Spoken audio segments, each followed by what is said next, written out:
foi para você a chegada, o que impactou na chegada de um filho?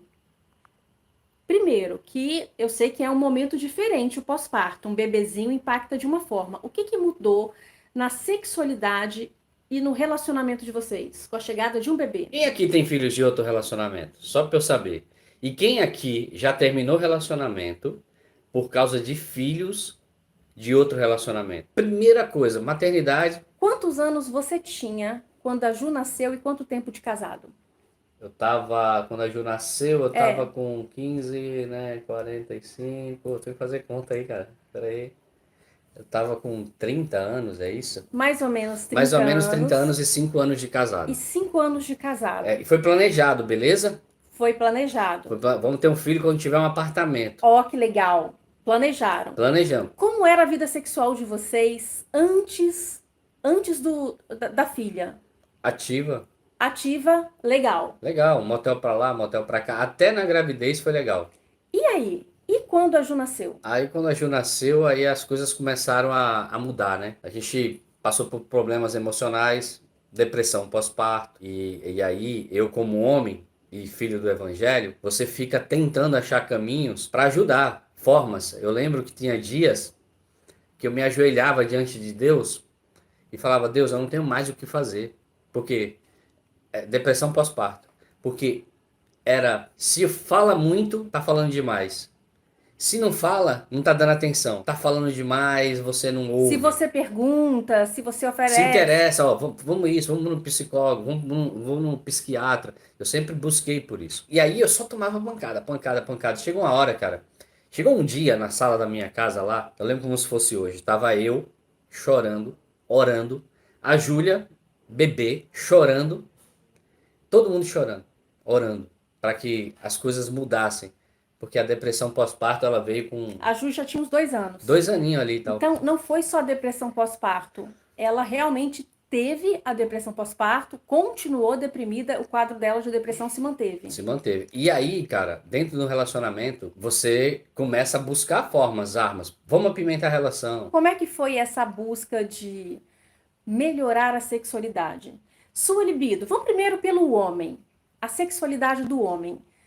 Independente do que tenha acontecido com ela, como ficou a sua sexualidade? Claro que você vendo sua mulher numa situação em que ela não busca, em que ela não tá bem, isso afeta você. Só que no mais, o fato de ter uma mulher que tem um filho, que agora é mãe, e ter um bebê dentro de casa, afeta a sexualidade do homem também? Afeta. Só que existe um porém que muitas pessoas vão se identificar aqui, que é: eu era um ativista social. O que é um ativista social? ONG, evangelho, pessoas. Então chega uma hora que sexo, a paixão já não é mais o seu relacionamento. Seu relacionamento já está desgastado por questões pessoais de saúde, beleza? Um ponto. Esse pode ser um ponto. Uhum. Pode ser outros pontos. Pode ser traição. Pode ser que a paixão acabou, o amor acabou. Pode ser a paixão acabou. Então, como eu era um ativista social do evangelho, toda a minha energia sexual, vital, ela era trocada. Chegou uma hora que eu não sentia falta. A gente estava batendo papo com um amigo esses dias e ele falou que quando ele para lembrar dessa época em que ele era muito ativo, muito engajado em tarefas da igreja, em tarefas sociais, ele nem se lembra se ele fazia sexo ou não e nem como que era o sexo. Então, às vezes, Cara, isso é muito a forte. gente pega toda a nossa energia, foca nas coisas. A mulher faz muito isso com o filho. Lembra, Regiane, que a gente conversou na semana passada? A mulher pega toda a energia dela, todo o talento, toda a vitalidade, toda a saúde, todo o tempo e joga no filho. E aí não vai sobrar para mais nada. E muitas vezes a gente se dispersa ao invés de jogar energia para o relacionamento, para que a gente consiga ter desejo, a gente joga tanta energia para fora que falta aqui dentro. Isso é um ponto muito importante que o Jal está falando.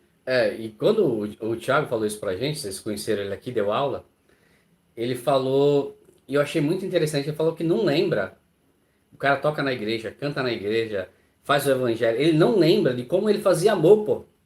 O sexo era algo, o sexo que é algo prazeroso, que Deus criou pro homem ter prazer, O cara não lembra. Agora, imagina se eu não tenho lembranças de como é a minha relação com minha mulher na cama. Você precisa de boas lembranças de sexualidade, momentos, E carinho, com afeto. filho, quando você tem essa relação muito social, com muitos amigos, muito engajamento social, com muitos filhos, olhando só para os filhos, como você falou, você perde isso. Gente, não é Você perde a só, mão. ó, não estamos falando só da atividade social de igreja, porque esse foi o principal contexto do JAL, mas pode ser aquela atividade social de que todo final de semana tá com os amigos, todo final de semana tá com os amigos, Praia, bebida, todo balada, isso. viagem. Qualquer atividade social, o casal, ele cria o hábito de sempre estar junto com outras pessoas e eles já não fazem mais, eles já não vivem mais a conexão dos dois. Eles nem conseguem ficar mais sozinhos porque já não tem graça, precisa de outras pessoas, precisa de um motivo, precisa de algo superior, precisa de algo externo para que esse casal consiga conversar, se engajar, interagir. Agora vamos voltar lá, amor. Então, a chegada de um filho vai afetar a sexualidade do homem também. Vai. Sou pai. Ou então melhora, tipo, nossa, sou pai, o cara se sente mais homem? Não. Não? Eu era um pai muito dedicado, né? Dava banho, acordava, levava para a escola. Diminuiu sua libido? Não, não diminuiu a libido. O que diminui realmente é. Eu acho que a vida é sobre projeto, propósito e sobre saber qual o seu papel. Um jovem não sabe direito. Então, a sua sexualidade não afetou tanto assim. O que mudou muito foi a condição da mãe. A mãe não buscar pelo sexo, a mãe não ter disposição. Eu também não buscava pelo sexo da forma que tinha que buscar. Não buscava? Não, Você acha que você poderia ter agido diferente? com toda a certeza do mundo. Eu não tinha ferramenta, eu não tinha conhecimento, eu era leigo. Se eu tivesse 10 já, eu estava casado até hoje. Nem tinha 10 já. Nem tinha 10 já. Então você acredita que você poderia sim, com conhecimento, você teria agido diferente no que diz respeito à sexualidade? Não tinha ferramenta, não tinha conhecimento, eu não tinha conhecimento nem sobre o meu próprio corpo. Então, o que é que a gente faz com a sexualidade? E quando vem os filhos, isso potencializa, porque você tem um outro projeto, você tem um outro foco. Qual é o foco? Família, Criar o filhos, filho. crescer. Tudo é pro filho. Sim. Tudo, mano. Toda a tua energia é pro filho. A primeira coisa que a gente faz quando tem filhos é não saber dividir as tarefas e entender quem é quem no papel. Acabou o amante. Agora é a mãe e o pai.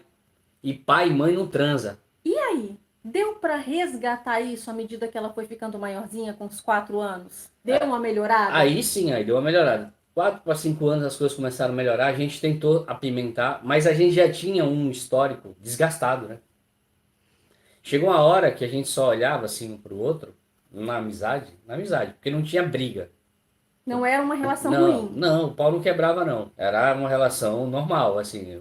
Chegou uma hora que a gente tentou apimentar, só que a gente ficou tão amigo, a gente é amigo até hoje, beleza? A gente tem relacionamento até hoje. A gente ficou tão amigo, não fazia mais sentido. Foi aí que a gente chegou e falou, cara, a gente tentou apimentar, viajar, fazer o que todo mundo fala. E como era?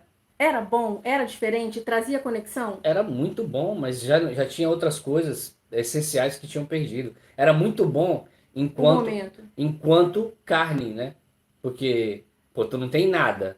Tu tem zero de sexualidade.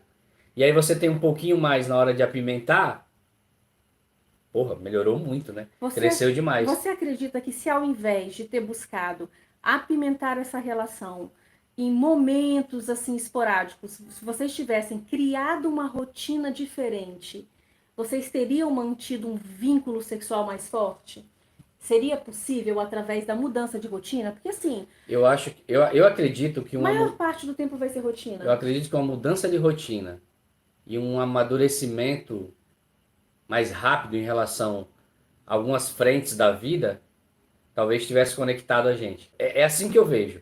Se a gente tivesse maturidade e soubesse lidar com isso, construindo uma rotina boa, fechando os buracos que foram criados, porque os buracos foram criados e não foram fechados. Sabe aquele negócio? Ó, se você passa por isso, você vai entender. Sabe aquele negócio de que, sabe o que você fez lá atrás? ou você não muda, ou se não aquela velha e boa conversa que muitos casais têm, que não chega a lugar nenhum. Vou jogar real aqui, tá? Brigando sempre pela mesma coisa? Não, que não chega a lugar nenhum. Eu vou mudar. Eu prometo. Isso aqui ferra com todos os relacionamentos. Preste atenção que isso é muito sério. Eu vou mudar, eu prometo. Aí dá 5 dias, eu vou mudar, eu prometo. Aí dá um mês, no mesmo ponto.